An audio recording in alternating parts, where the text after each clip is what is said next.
Hello friends, hopefully आप सभी लोग अच्छे होंगे।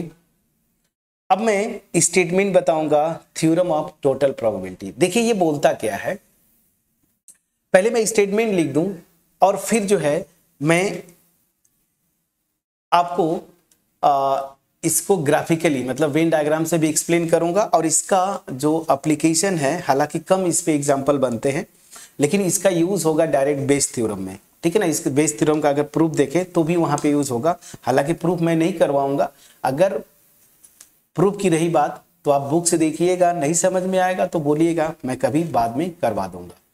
क्या बोलता है थ्योरम ऑफ टोटल प्रोबेबिलिटी, पहले स्टेटमेंट लिखें। चलिए लेट, मैं यहां पे लिखता हूं लेट, यहां पे ऐसे E1 E2 एंड En, ठीक, this be a partition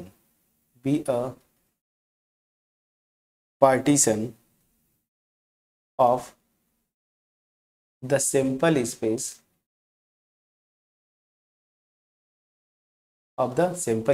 S। तो जैसे ही मैंने बोला पार्टीशन, दिमाग में आपको पार्टीशन का डिफिनेशन समझ में आना चाहिए। ये सब के सब इवेंट है एसोसिएटेड एस से, म्यूचुअली डिसजॉइंट होंगे, या ऐसे में बोलूं पेयर वाइज म्यूचुअली डिसजॉइंट, फिर इनका यूनियन एस को देगा और सबकी प्रोबेबिलिटीज पॉजिटिव होंगी। ये दिमाग में आपके आ जाना चाहिए, ठीक। सो दिस एंड, यही पे मैं कंटिन्यू करता हूं, and suppose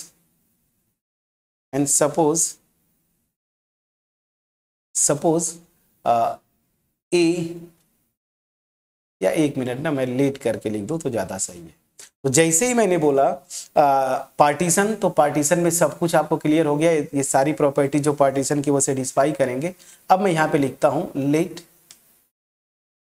let A be any event associated with S.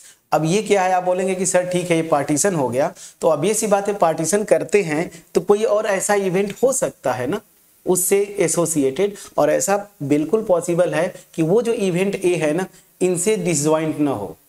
इस इवेंट ए में हो सकता है सब में से कुछ ना कुछ एलिमेंट्स कॉमन हो, ये भी हो सकता है। सो ये कोई इवेंट है, बोला ना let A be any event associated with S, ठीक है ना। देन अब यहां पे मेन स्टेटमेंट शुरू होता है, इसको आपको बहुत केयरफुली देखना है।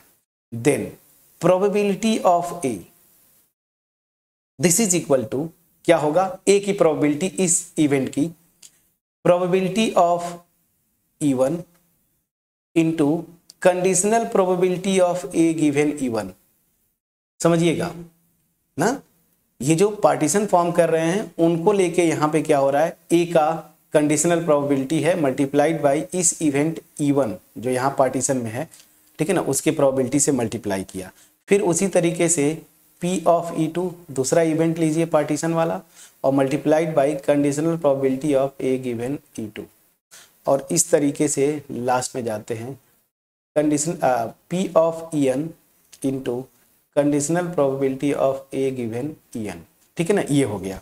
अब इसको आपको लिखना है, so this will be summation j equal to 1 to n p of ej और multiplied by p of a given ej, ठीक है, और ये हो गया दिस, प्लीज चेक करिएगा, ठीक है। सो आप ये याद करें या ये सबसे आसान होता है इस फॉर्म में समेशन। बस क्या करना है, ये जो एसोसिएटेड इवेंट है उसकी प्रोबेबिलिटी क्या होगी, हर एक जो पार्टीशन में इवेंट है ना उसकी प्रोबेबिलिटी मल्टीप्लाइड बाय उस इवेंट के रिस्पेक्ट में ए की कंडीशनल प्रोबेबिलिटी, और सब पे ये लगा देना है summation j equal to 1 to n। मैं समझा पाया कि नहीं, प्लीज बोलिएगा, ठीक। तो ग्राफिकली अगर आप जानना चाहें तो ग्राफिकली देखिए, ये है, ये मेरा सैंपल स्पेस है और यहाँ पे इस तरीके से ये हो गया E1, ठीक है, फिर यहाँ पे मान लीजिए E2, फिर इस तरह से फॉर एग्जांपल यहाँ पे E3 और डॉट डॉट डॉट यहाँ पे मैंने बोल दिया En। ये पार्टीशन था। अब इससे एसोसिएटेड एक इवेंट मैंने लिया, मान लीजिए ये A है, तो यहाँ पे वही मैं बोल रहा था कि सब में हो सकता है कुछ ना कुछ एलिमेंट्स कॉमन हो, नहीं होगा तब भी चलेगा, लेकिन ऐसे मैंने बताया। अब इस इवेंट की प्रोबेबिलिटी देखिए ये होता है, ठीक। इस पे आपकी एक्सरसाइज का क्वेश्चन नंबर 1 है। मैं पहले स्टेटमेंट समझा दूं, उसके बाद फिर जो है जब एग्जाम्पल करेंगे ना तो वहां पे आपको ये चीजें बिल्कुल आपको समझ में आएंगी, ठीक है। अब इस पे आपके बुक में जो एग्जाम्पल है एक, ठीक है ना, वो आप देखिएगा कंस्ट्रक्शन जॉब वाली ना एनसीईआरटी के बुक में, तो आपको समझ में आ जाएगा कि ये क्या बोलना क्या चाहता है, ठीक है ना, इसका स्टेटमेंट। बट एक्चुअल एग्जाम्पल मैं करूंगा एक्सरसाइज से, ठीक है। पहले स्टेटमेंट समझ लीजिए। अब है सबसे इंपॉर्टेंट, जो जिसके लिए हम इतना कुछ किए, वो क्या है, बेस थ्योरम ना, बेस थ्योरम, बेस थ्योरम। चलिए, तो ये है बेस थ्योरम। ये मैथमेटिशियन थे, इन्होंने ही रिवर्स प्रोबेबिलिटी, जो मैंने एकदम बिल्कुल स्टार्टिंग में पिछली वीडियो की स्टार्टिंग में मैंने आपको बताया था ना, वो ये। तो बेस थ्योरम, ये स्टेटमेंट क्या बोलता है इसका, ठीक। तो चलिए इसका स्टेटमेंट लिखते हैं। If E1 E2 En are n, ठीक है ना, n नॉन इम्पिटी, पूरा मैं स्टेटमेंट लिख देता हूं, या सीधे सीधे ना ये नॉन इम्पिटी को सीधे मैं लिख दूं, पार्टीशन फॉर्म करते हैं तो अब ये सी बात है नॉन इम्पिटी होगा, क्योंकि पार्टीशन में कंडीशन ये था ना, ये देखिए कि प्रोबेबिलिटी ग्रेटर देन 0, तो इम्पिटी अगर लेंगे तब तो वो पार्टीशन में आएगा ही नहीं। सो ले if this form a partition मतलब ये इवेंट्स है, ठीक है ना। So if this form a partition of simple space S, ठीक है ना, सिंपल स्पेस का पार्टीशन फॉर्म करते हैं, देन अब यही से आता है रिवर्स प्रोबेबिलिटी। अब मैं मान लेता हूं कि ए जो है कोई एक इवेंट है, उसको भी लिखना पड़ेगा। This and a is any event obvious सी बात है विद नॉन जीरो प्रोबेबिलिटी, ठीक है ना, विद नॉन जीरो मतलब पॉजिटिव प्रोबेबिलिटी होनी चाहिए, नॉन जीरो प्रोबेबिलिटी मतलब इस ए की प्रोबेबिलिटी भी क्या है, पॉजिटिव है। देन बेस थ्योरम क्या बोलता है, ध्यान दीजिएगा। टोटल प्रोबेबिलिटी क्या था, इस इवेंट की प्रोबेबिलिटी निकाल रहे थे ना, टोटल थ्योरम ऑफ प्रोबेबिलिटी। लेकिन बेस थ्योरम में क्या है कि ये इवेंट पहले हो चुका है, समझिएगा, this event is happened already, और मैं इनमें से ये जो एक्चुअल इवेंट्स हैं E1 E2 En जो पार्टीशन फॉर्म करते हैं, इनकी कंडीशनल प्रोबेबिलिटी जो मैंने आपको बताया था, ध्यान दीजिएगा। यहाँ पे अगर जैसे बॉक्सेस में, तो यहाँ पे पार्टीशन की अगर बात बोले तो ये मेरा इसमें E1 हो जाएगा, ये मेरा E2 हो जाएगा। और जो इवेंट ए मैं बोल रहा था, वो जो मैंने आपको बोला था यहाँ पे ना कि एक बॉल ड्रॉ करते हैं, वो रेड बॉल है, तो ये रेड बॉल जो है वो यहाँ पे जो मैंने बोला इवेंट है कि रेड बॉल, एक बॉल ड्रॉ करते हैं वो रेड है।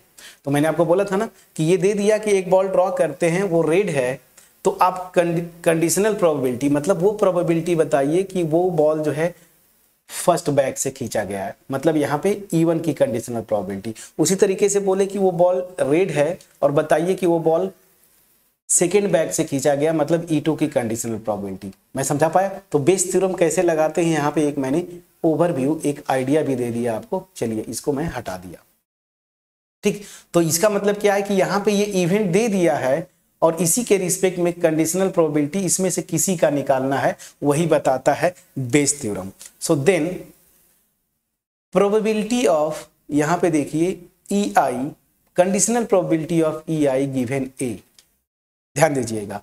अब यहाँ पे I जो होगा, ऑब्वियस ही बात है, I जो होगा वो 1 2 से लेके n तक हो सकता है ना।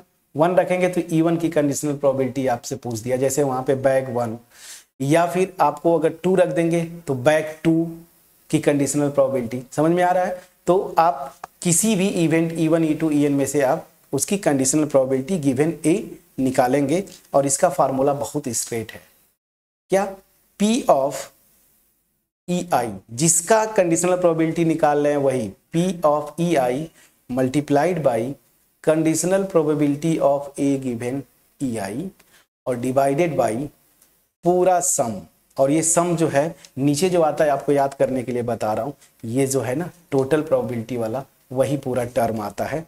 तो यहाँ पे j इक्वल टू जे लगा रहा हूं, j equal to 1 to n P of EJ multiplied by conditional probability of A given EJ। समझ में आया? तो मतलब क्या हुआ, इसका मतलब क्या है इसको समझ लीजिए। न्यूमेरिकल में कैसे लगाएंगे ये तो मैंने आपको बता दिया, ये आपको याद करना है, ठीक है ना। ये बिना याद किए आप कर नहीं पाएंगे, ठीक, ये तो आपको रखना पड़ेगा। लेकिन जैसे एग्जांपल में, पिछला एग्जांपल था, आपसे बोले ना कि वो बॉल रेड था और बताइए कि वो बैक टू से, बैक टू मतलब इस फार्मूले में I इक्वल टू 2 लेंगे, मतलब आपको कंडीशनल प्रोबेबिलिटी निकालना है E2 का गिवन A। तो इस फार्मूले में जब लगाएंगे तो ध्यान दीजिएगा E2 का निकाल रहे हैं ना, तो यहाँ पे P ऑफ E2, ये देखिए जिसका I यहाँ पे ऊपर I है, this P of A given E2 और डिवाइडेड बाई, यहाँ पे दो ही पार्टीशन है, मतलब दो ही इवेंट्स है जो कि सैंपल स्पेस को पार्टीशन कर रहे हैं।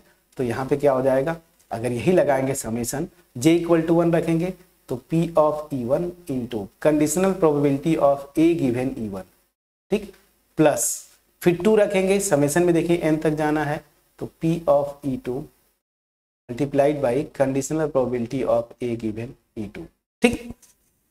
तो ये था बेस थ्योरम, कैसे न्यूमेरिकल्स में अप्लाई करेंगे, होपफुली आपके समझ में आ गया होगा। मैं पूरी कोशिश करूंगा जब न्यूमेरिकल करने में हर एक बार ये बेस थ्योरम का ये जो स्टेटमेंट है इसको लिख के मैं आपको वहां पे एक एक करके बताऊंगा ताकि चीजें और क्लियर होती जाए। तो अब आप तैयार हैं एक्सरसाइज 13.3 के लिए, बट 13.3 जाने से पहले मैं आपसे रिक्वेस्ट करूंगा कि अगर आप डायरेक्ट इसी वीडियो पे आए हैं या 13.3 के क्वेश्चंस पे आए हैं तो सबसे पहले आप बिल्कुल स्टार्टिंग से कंडीशनल प्रोबेबिलिटी पहले देखें, उसके बाद हमने मल्टीप्लिकेशन थ्योरम ऑफ प्रोबेबिलिटी किया एक्सरसाइज 13.2, उसको कंप्लीट करें। फिर यहाँ पे 2 वीडियोस जहाँ पे एक मैंने पार्टीशन बताया और यहाँ पे टोटल थ्योरम ऑफ प्रोबेबिलिटी या थ्योरम ऑफ टोटल प्रोबेबिलिटी और बेस थ्योरम, इसका स्टेटमेंट बिल्कुल क्लियर केयरफुली समझ के, क्लियर वे में समझ के आप आएंगे, ठीक है। सो न्यूमेरिकल वहीं पे करेंगे डायरेक्ट एक्सरसाइज से ही। होपफुली ये चीजें मैं बता पाया होऊंगा, और जब भी इन फार्मूले जो भी मैंने लिखा बेस थ्योरम या टोटल थ्योरम ऑफ प्रोबेबिलिटी या थ्योरम ऑफ टोटल प्रोबेबिलिटी, वो जो मैंने यहाँ पे एग्जांपल बताया इससे लिंक करके जो मैंने बताया है ना यहाँ पे, उससे लिंक करिएगा। होपफुली मेरा एफर्ट आपके पास पहुंच पाया होगा। सो मिलते हैं नेक्स्ट वीडियो में, बट बिफोर दैट अगर वीडियो अच्छी लगी हो, मेरा एफर्ट आपके पास पहुंच पाया हो, तो वीडियो को लाइक करिए, फ्रेंड्स के साथ जरूर शेयर करिएगा, कमेंट सेक्शन में अप्रिशिएट करना मत भूलिएगा, और चैनल पे अगर नए हैं तो चैनल को सब्सक्राइब करना मत भूलिए। मिलते हैं नेक्स्ट वीडियो में, तब तक अपना ख्याल रखें, पढ़ाई करते रहें। Thank you so much friends.